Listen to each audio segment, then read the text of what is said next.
I always thought I'd be one of those guys who died content. You know, the golden retriever, the wine fridge, the two kids with perfect teeth, maybe a little potbelly from too many backyard cookouts, but nothing serious. That was the life I signed up for. Nice cul-de-sac in an upscale suburb, HOA fees that paid for nothing but aggressive emails, and a wife who wore yoga pants like a second skin even though she hadn't done yoga since Obama was in office. I was content. Not thrilled. Not ecstatic. Just peacefully numb. The American dream, basically. Emily and I had been married 12 years. Met at a real estate mixer back when I thought flipping houses would make me a mogul. She sold me on the idea of stability, and then sold me everything else after that. Marriage, kids, a labradoodle named Cody, and a mortgage that still gives me stressed dreams about interest rates. But she had that PDA charm, that Midwestern smile that made you forget she could probably gut you emotionally with 2 sentences if she wanted. The kids, though? God, the kids. Lucy is 10, Jake is 8. I used to call them my little clones, until I learned that DNA doesn't lie. Let me back up. It all started with a dumb idea from a podcast. Want to spice up your family tree? Try a home DNA kit. The host chirped between ads for mattresses and brain supplements. It seemed like a harmless Christmas gimmick. Something to laugh about over pancakes. So I ordered a kit for all 4 of us. Swabs, barcodes, the whole deal. Even Cody got one, though I'm not sure what I expected to learn about a dog we adopted from a breeder in Pasadena. A few weeks later, the results trickled in. Emily's said what I already knew, mostly Scandinavian with a hint of Irish, probably from that one drunken semester in Dublin she never talks about. Mine, 50% German, 50% cynical suburban dad. But it was the kids' reports that kicked me in the teeth. Lucy, 49.8% Emily, 50.2% me. Perfect. Jake, 50% Emily. The other half? Unassigned. Unassigned. At first I assumed it was a glitch. You know, like maybe the spit dried weird or he sneezed mid-swap. I even laughed. Guess Jake's a unicorn. I joked over dinner, waving the report. Emily smiled too quickly, said something like, well, you know how these things can be off. They're not exact science. No, they are. That's the whole point. Still, I didn't say anything. Just logged in later that night, checked again. Same result. Jake had no paternal match to me. It didn't make sense. He looked like me. Sort of. Same ears. Same way of chewing cereal like it personally offended him. But the numbers didn't lie. I sat on it for a week. Maybe 2. Every time Jake hugged me, I felt like a fraud. Every time Emily kissed me, I smelled smoke and didn't know why. Then I did something I'm not proud of. I went full CSI in my own bathroom. Waited until she left for her Wednesday Pilates and juice session, grabbed her hairbrush from the vanity, and pulled a few strands. Fed them into the test kit, like I was feeding breadcrumbs to a DNA pigeon. Sent it off. Waited. 10 days later, the results came back. Emily, 99.9% mother of Jake. Confirmed. So the issue wasn't her. I was the issue. No. Correction. Someone else was. That's when I dug deeper.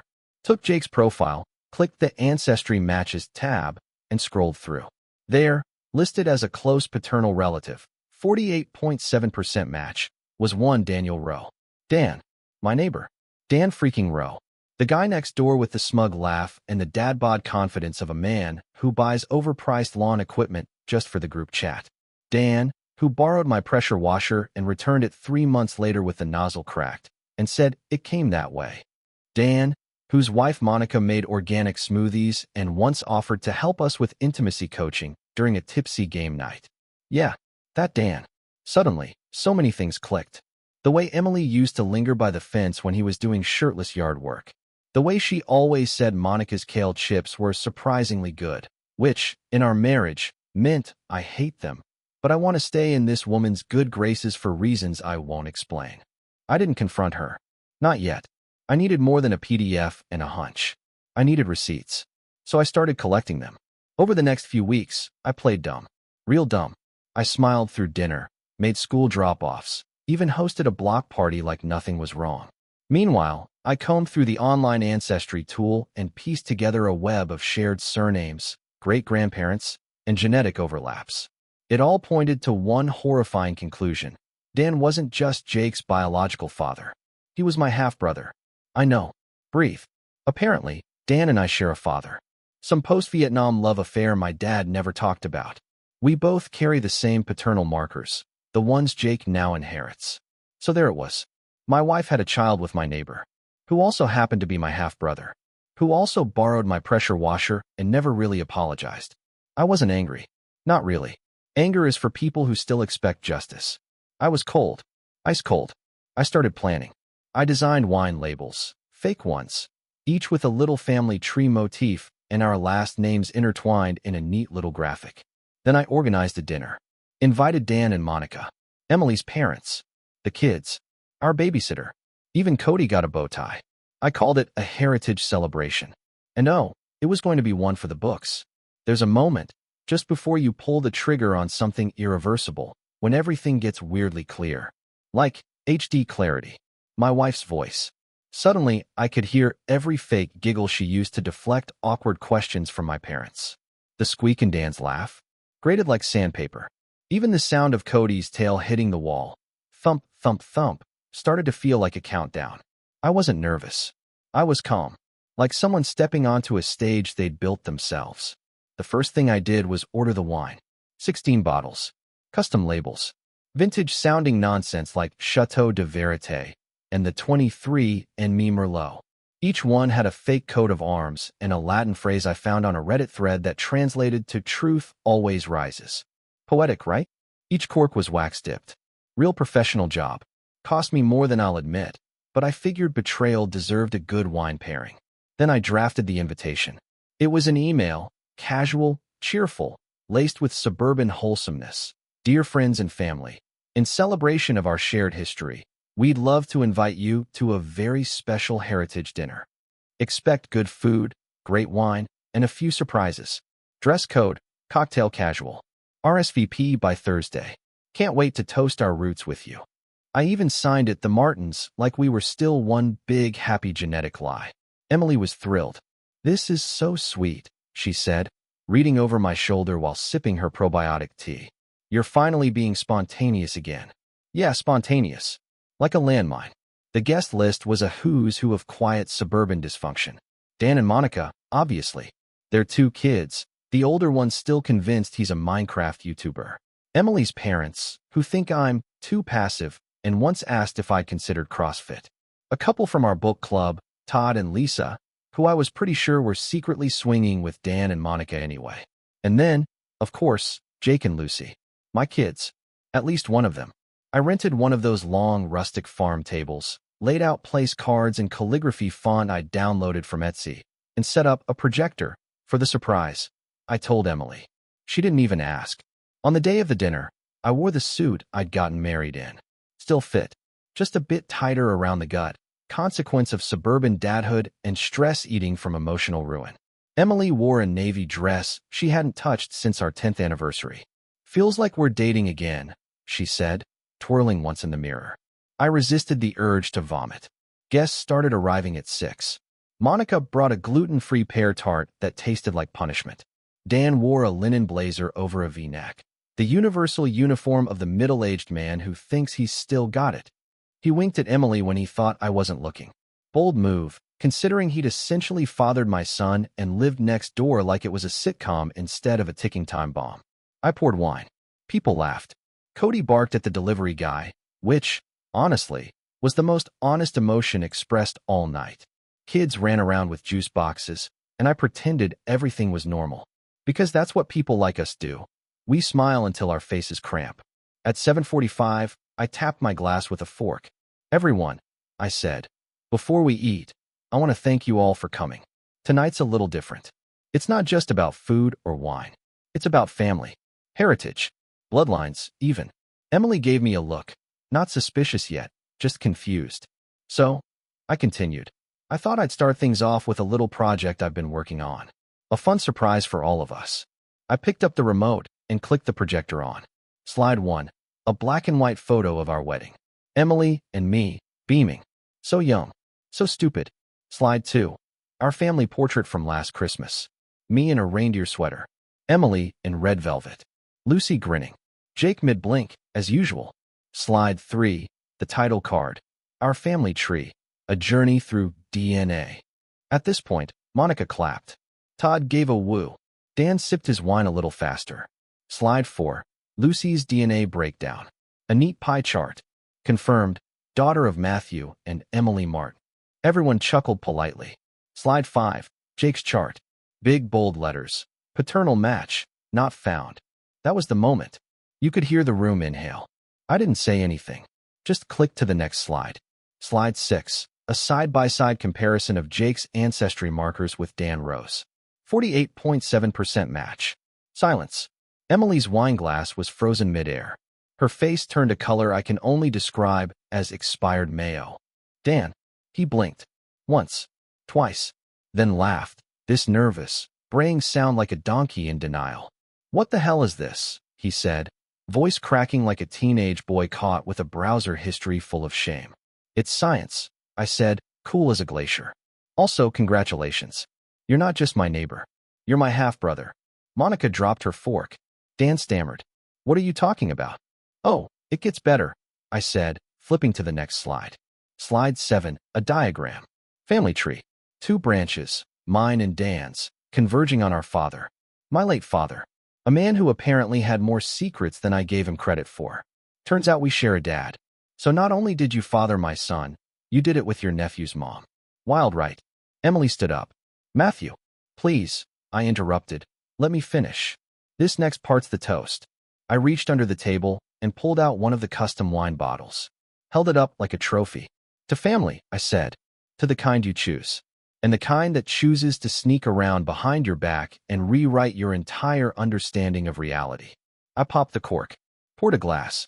Tasted it. Surprisingly earthy, I said. Bit of betrayal on the finish. Nobody moved.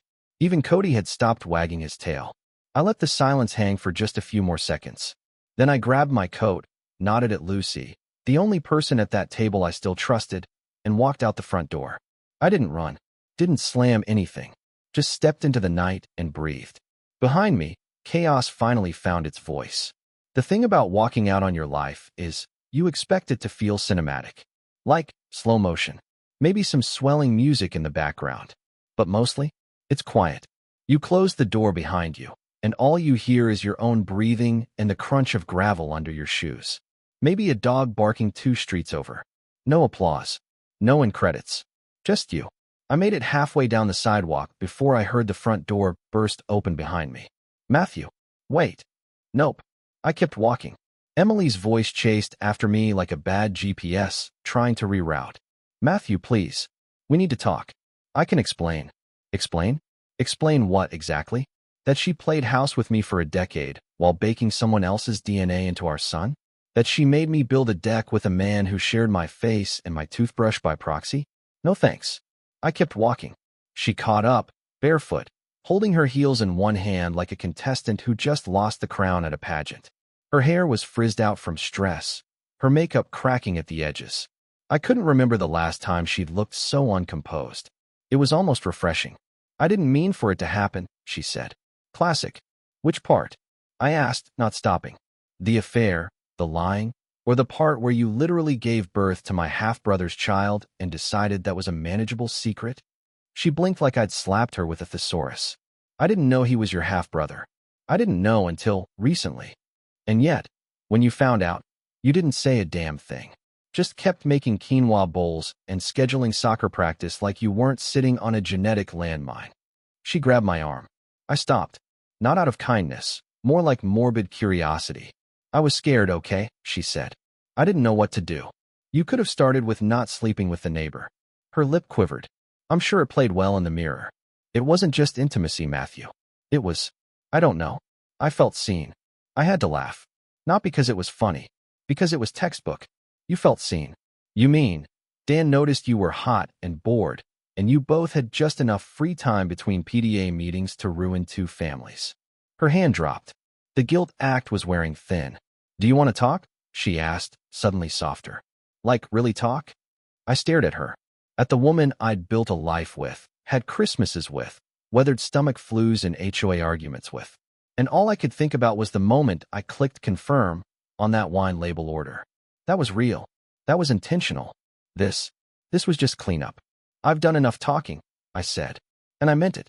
I walked to my car, an old silver SUV with a cereal box still wedged under the passenger seat and a half-deflated soccer ball rolling around the back.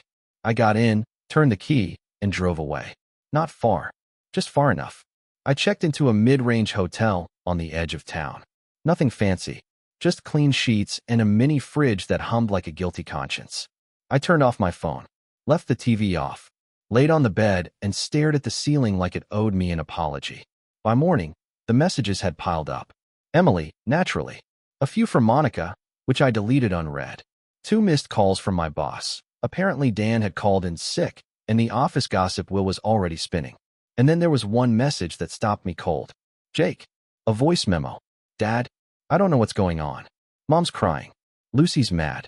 Are you mad at me? Did I do something wrong? And that broke me in half. Because here's the kicker. It's not Jake's fault. He didn't ask to be the product of a suburban Greek tragedy. He didn't choose his genes or the lies wrapped around them. He just wanted cereal and Minecraft and bedtime stories where the world made sense. So I did what any broken man with a decent Wi-Fi connection and too much time would do. I built a plan, not a revenge plan. That was already in motion. This was a survival plan. A post-apocalyptic map for what to do when the bomb's already gone off and the fallout is raining down. Step 1. Lawyer up. I made an appointment with a guy named Blake. Divorce attorney. Wore cowboy boots with a suit and had a handshake like a power drill. He took one look at the DNA results, whistled, and said, "Oh, we're going scorched earth." Step 2. Custody strategy. I wanted Lucy. No question. Jake. Well, that was complicated. I didn't hate him. I didn't even blame him. But could I really co-parent with a kid who was technically my nephew? My half-nephew's son? The terminology alone made my brain hurt. Blake raised a brow. You love the boy? I nodded. Then you fight like hell. Blood ain't always thicker than the law. Step 3. Public relations. I wrote a letter, printed, signed, mailed, to every parent in the school carpool circle. To our friends and neighbors, in light of recent events at our family dinner, I want to thank you for your discretion and understanding.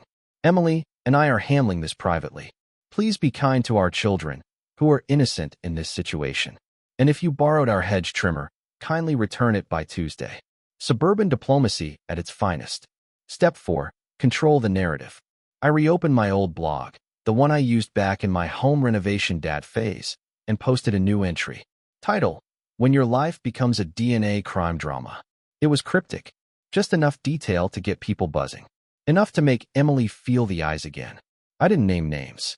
I didn't have to. Everyone already knew. By the end of the week, Emily's social media accounts had gone dark. Monica's Instagram, once a shrine to manifesting positive vibes, was wiped clean. Dan's lawn, overgrown. His recycling bin, full of wine bottles with suspiciously familiar labels. Me? I was sleeping better. Still at the hotel. Still dodging calls. But sleeping. Lucy called once. Just once. She said, "I don't know what's happening, but I love you."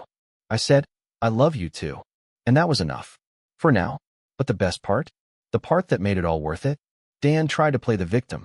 Posted some vague status about forgiveness and broken trust and being human. So I posted a comment. Which part hurt more? The betrayal or the child support paperwork? 50 likes in an hour. You'd be surprised how fast a community turns on its golden couple once the masks slip. It's not that people want you to fail. It's that they're dying for a reason to believe their own marriages are somehow better. All it takes is one shattered picture frame, one shocking reveal at a wine-drenched dinner, and suddenly the whole neighborhood is having a gossip-fueled identity crisis. By Monday, the front porch of my old house was littered with passive-aggressive casseroles. Tupperware tombstones for a broken home. Emily was trying to play defense, of course. I heard, through the grapevine that never sleeps, that she told people I overreacted, that I was fragile, that this was a private matter unfairly made public. Yes, classic gaslight strategy. Paint yourself the composed one while the man you betrayed with his own half-brother is suddenly the unhinged villain for having the audacity to not shut up. But I wasn't interested in winning the pity vote. I wasn't campaigning. I just wanted the facts on record, and maybe a few ruined brunches in the process. Meanwhile, Dan was going full ostrich, head in the sand, hands in his hoodie, ducking into his garage anytime someone walked by. For a man who once organized an entire block party around his big green egg, he was suddenly very camera shy. I figured he might try some damage control, maybe an apology, a peace offering. Instead, he sent me a text. Just 3 words. We need closure. Closure? This man drank my beer, borrowed my tools, made eye contact with my wife over shared garden mulch. And now he wants closure? What does that even look like? A handshake? A hug? A DNA do-over? I replied with a gif. The one of the dumpster on fire floating down the flooded street. Let that be your closure. But Emily wouldn't let it go. She showed up at the hotel, unannounced. I was coming back from grabbing a coffee, black, no sugar, just bitterness. And there she was, sitting on the hood of her car like it was prom night, and I was late to pick her up.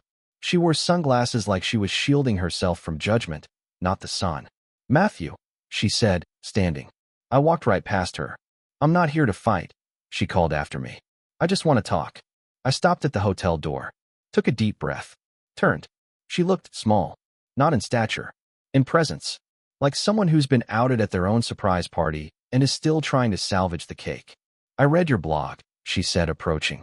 Very clever. Glad you liked it, I said. Next one's about how to unhear your son calling another man daddy in a playground slip. She winced. I never wanted this to happen. Another classic. The affair version of it's not you, it's me. I stepped closer. No, Emily. You didn't want it to happen. You just made it happen, repeatedly, over months, under our roof, next to our wedding photo, and probably while I was out getting groceries. That takes effort. That's not an accident. That's choreography.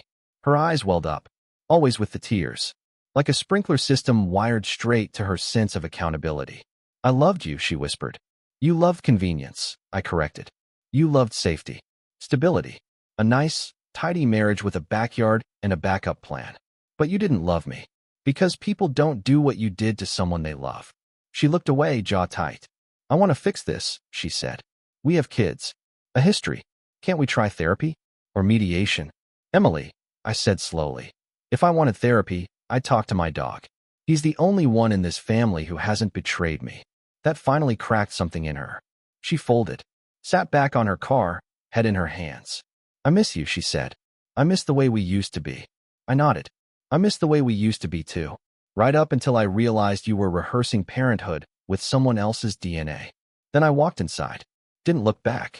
Blake, my attorney, was thrilled. Said I was building the most compelling post-nuclear custody case he'd seen all year. We filed for full custody of Lucy, joint custody of Jake, pending psychological review, and whatever you call the legal version of a paternity cleanup. Emily countered. Of course she did. Tried to argue that I was being vindictive, emotionally manipulative, hostile. The judge took one look at the evidence, shook his head, and told her to stop weaponizing infidelity as emotional leverage. His words, not mine. Dan, meanwhile, ghosted everyone. Word got out he took a leave from work. Monica filed for separation, citing irreconcilable damage via shared chromosomes.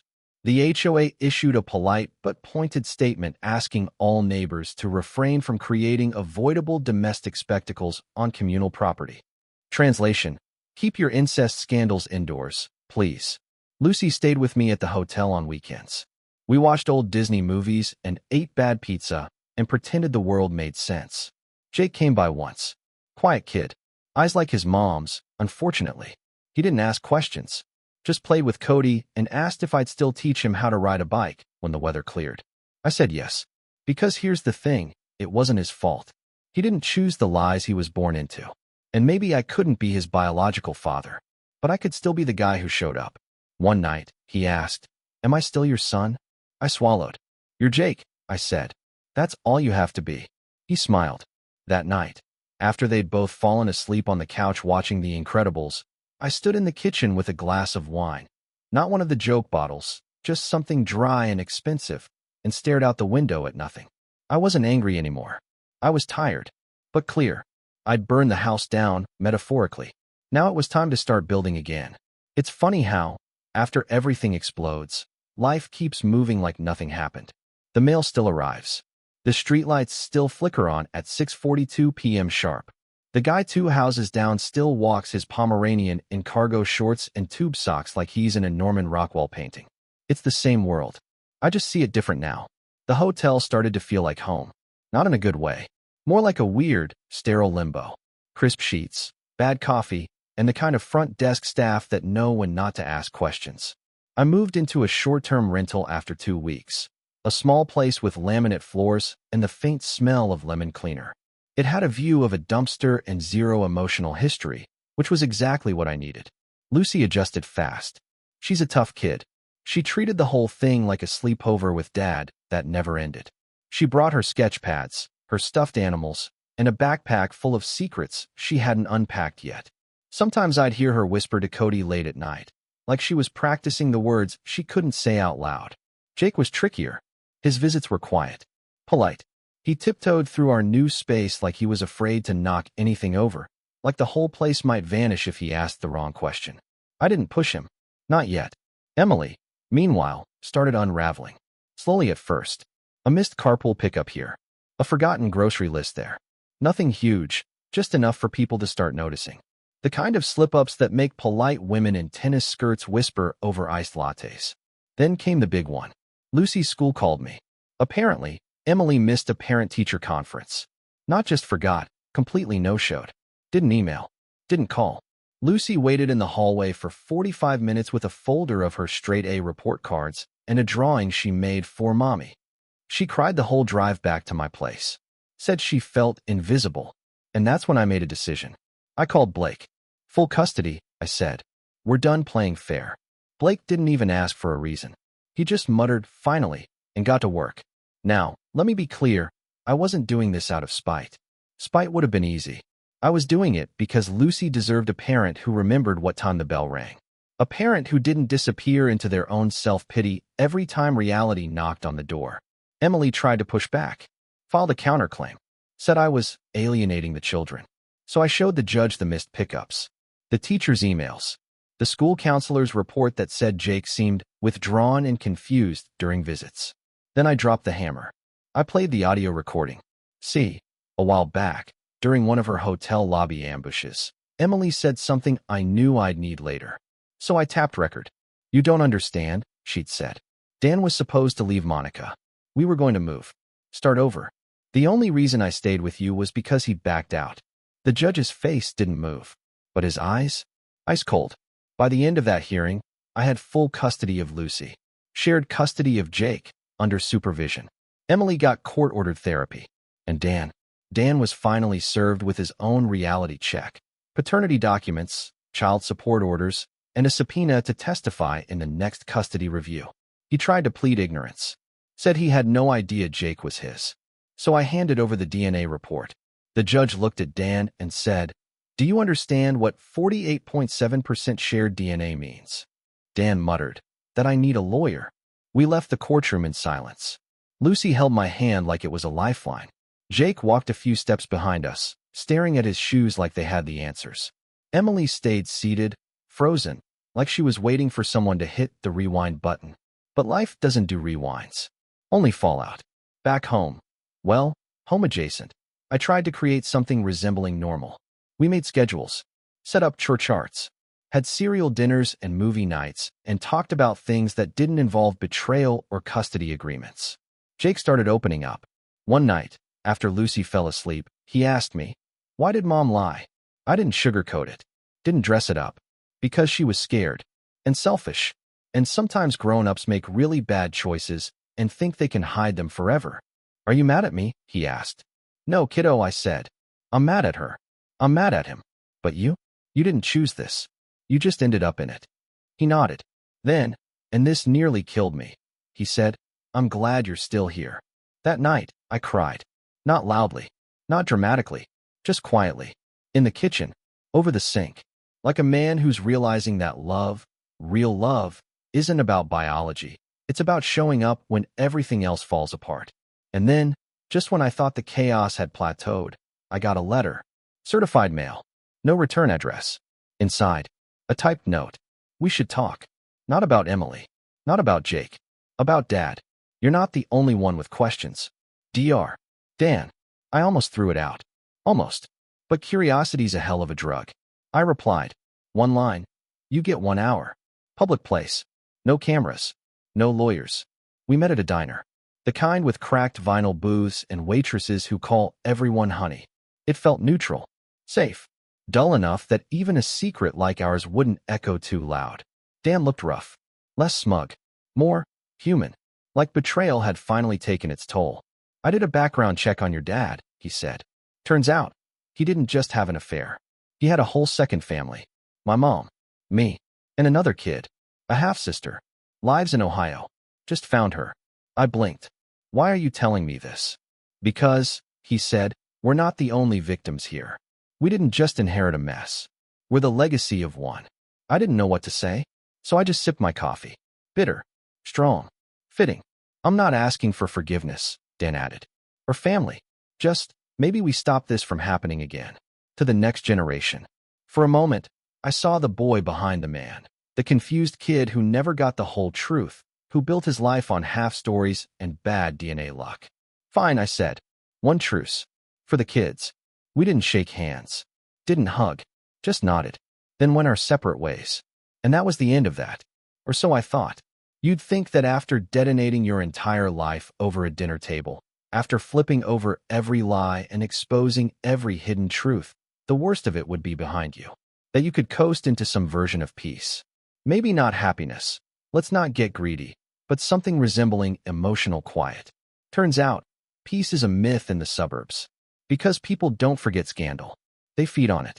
They water it, gossip about it, and watch it grow like a damn bonsai tree of dysfunction. I'd walk into the grocery store and see someone glance at their spouse, whisper something, then pretend to be fascinated by chickpeas. It wasn't malicious, really, just human. The same way people can't stop watching a house fire once it starts. And I let them watch. Because why not? I wasn't hiding. I wasn't ashamed. I'd taken the truth, bottled it like wine, and served it chilled to a room full of hypocrites. Let them sip. Let them remember. Emily moved in with her sister across town.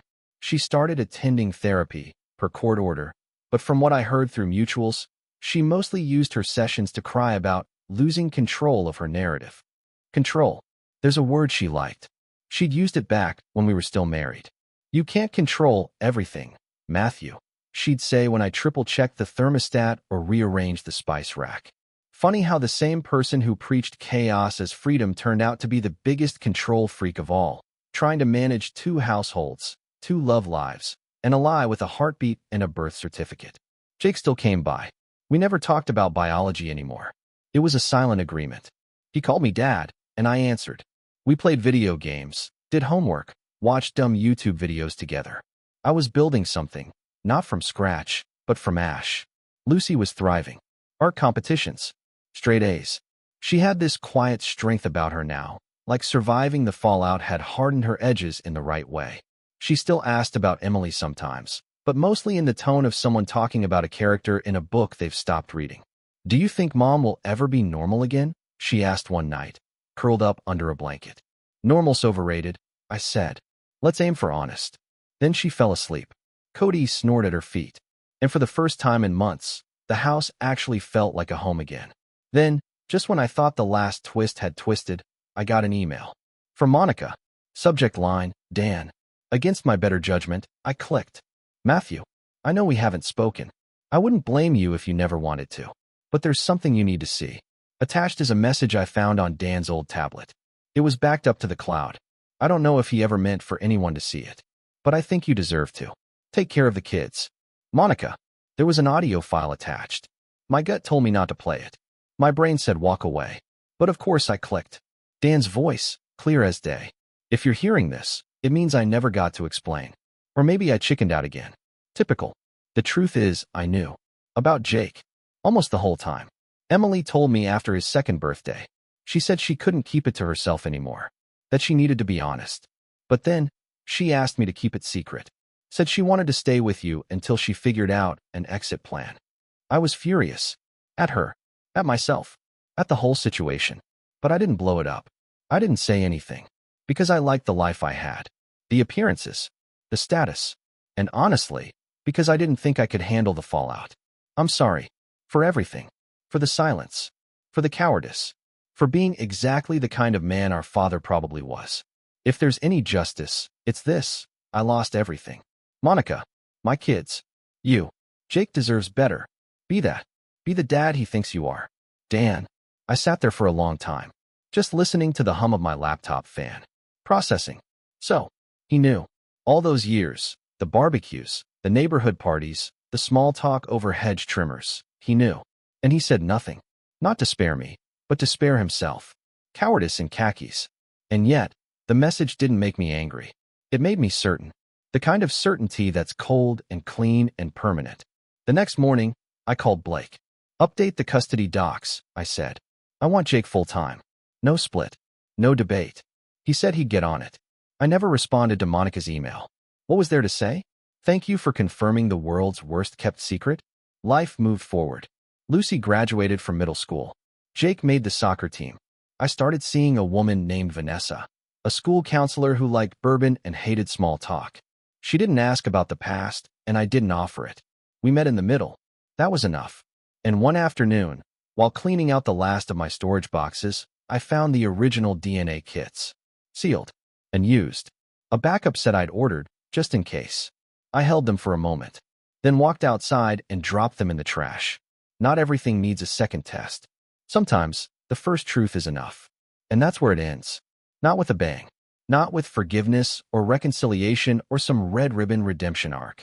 Just reality, standing still. Cold. Earned. Unapologetic. People ask me sometimes, if I could go back, undo it all, stay in the lie, would I? And I say no. Because some betrayals deserve daylight. Some stories deserve to be told, in full, unedited, with every brutal twist intact. And some men, they deserve the last word. Subscribe to the channel